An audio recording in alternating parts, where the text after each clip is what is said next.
央行宣布，这政策利率无要变动，不过也提出第5届的房市管制措施，对今开始6度加上新德县市等8区域，这个第2户买厝贷款是袂当超过70%。这个政策煞来引起市场反弹。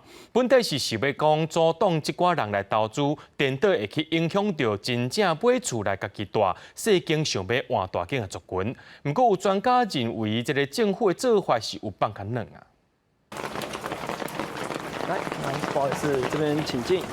离捷运站行路4分钟，我郡学区商区，台北市这间厝龄将近30年的大楼，1楼要卖3房2厅，开价2000多万。对准想要换厝的大家庭，不过央行推出第5区房屋市场管制做法，对10日开始，湘北、桃园、新德县市、台中、台南、高雄这所在，自年龄第2户的买厝贷款，申请相关利率不超过70%的规定。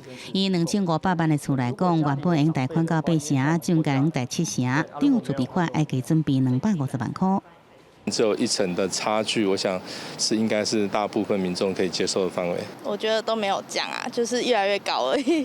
民众看法无同，市场也有反对声音，因为央行无讲出动群，比拍到投资客，更加互换厝民众被迫爱先买了再买，恐惊互房屋市场景气更加冷。